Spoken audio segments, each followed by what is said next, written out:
Es un gusto estar con ustedes. Soy Paula Jiménez Correa y les doy la bienvenida a Así es Asia, el magazine semanal de France 24 que aborda las múltiples realidades de este continente. Estos son nuestros titulares. Acercamiento entre China y Estados Unidos. Delegaciones sostuvieron un nuevo encuentro para rebajar las tensiones comerciales que sacuden a la economía global. Ahondaremos en los puntos clave de estos diálogos, como lo son las tierras raras y los semiconductores.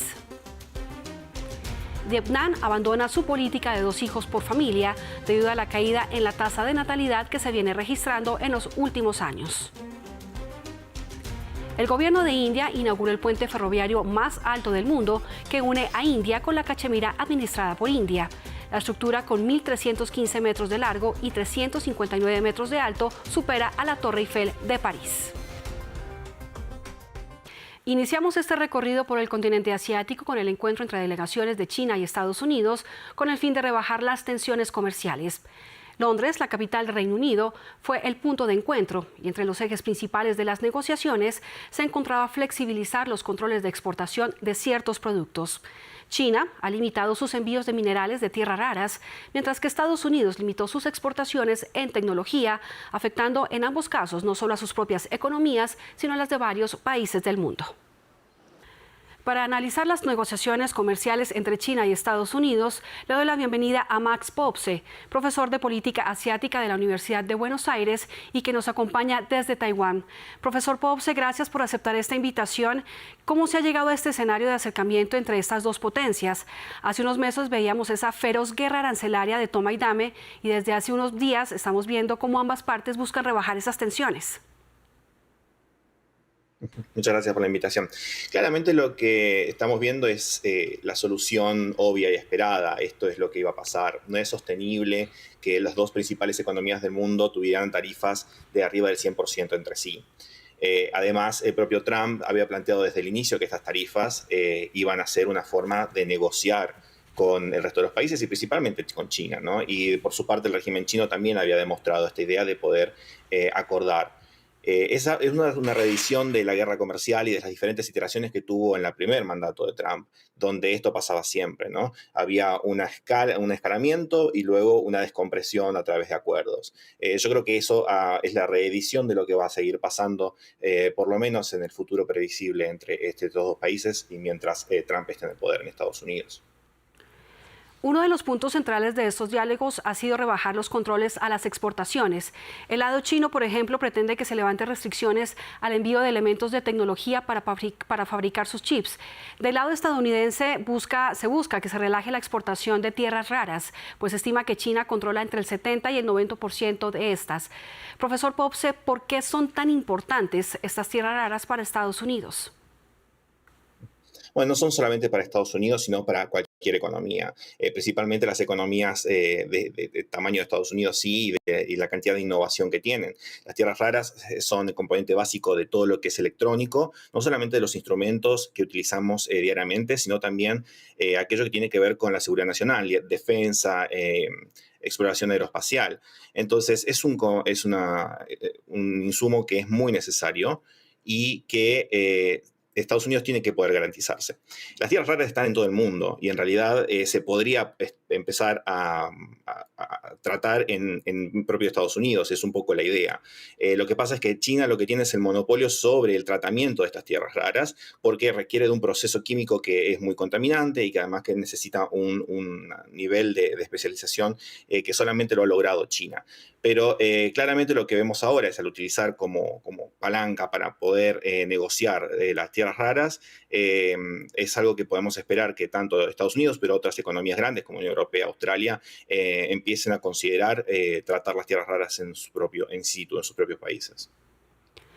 ¿Cuán probable es que los acuerdos alcanzados entre estas dos economías reviertan los bajos pronósticos de crecimiento económico global, que según el Banco Mundial se desacelerará al 2,3% este año, y varias economías asiáticas estarían entre las más afectadas?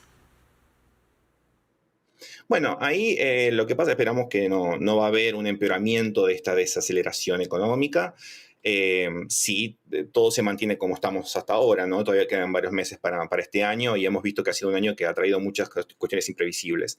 De todas maneras, no es una situación, el desaceleramiento del crecimiento económico global no es solamente por esta guerra comercial, que impacta coyunturalmente, pero el factor chino también es muy importante. Es una economía muy grande y que ha venido ralentizando su crecimiento a lo largo de estos últimos años. Estimaciones privadas le están poniendo al 2% el crecimiento chino hoy en día, el Banco Mundial 4%. Ambos son menores al 5% que espera el régimen.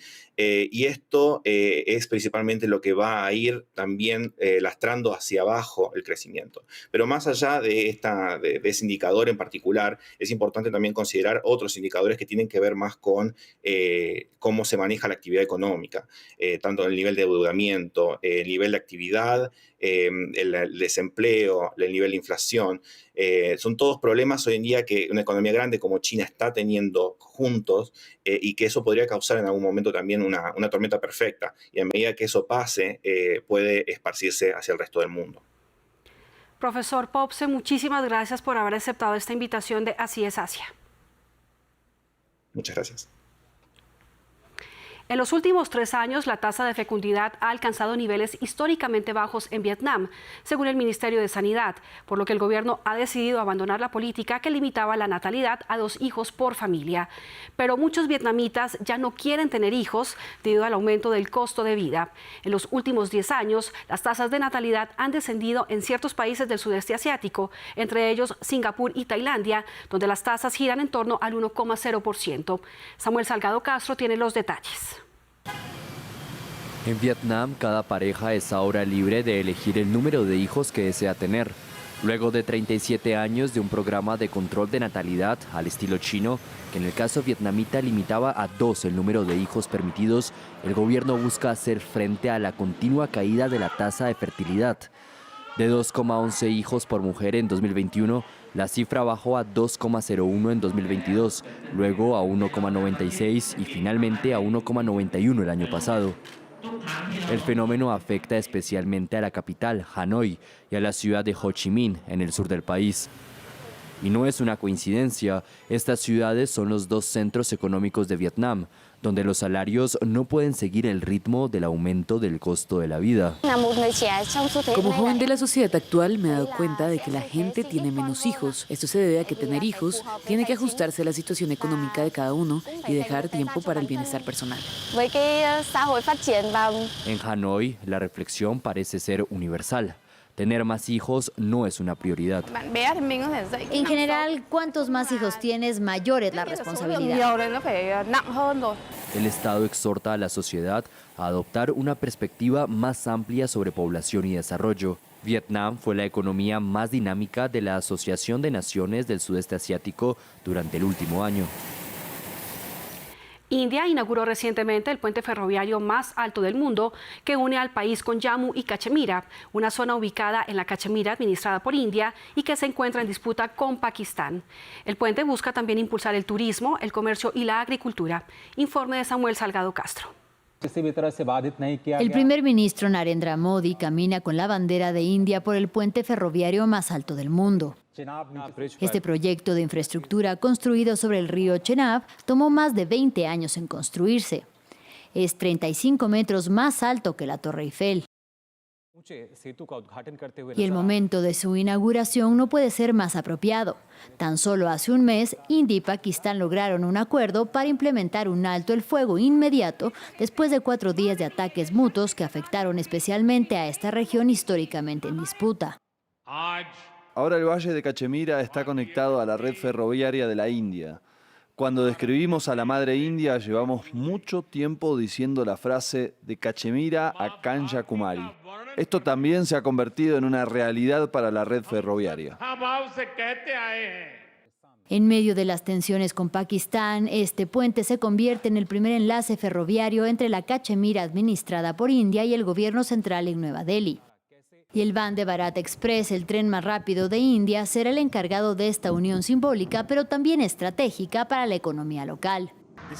Ahora que el ferrocarril ha comenzado a funcionar, beneficiará a toda la población y sobre todo impulsará el turismo, el comercio y la agricultura. pero la seguridad tendrá que ser máxima. Milicias en la parte de Cachemira controlada por India han estado luchando contra el gobierno de Nueva Delhi desde 1989. Muchos musulmanes cachemíres apoyan el objetivo de los rebeldes de unificar el territorio, ya sea bajo el dominio pakistaní o como país independiente. Y para el cierre les dejo este dato.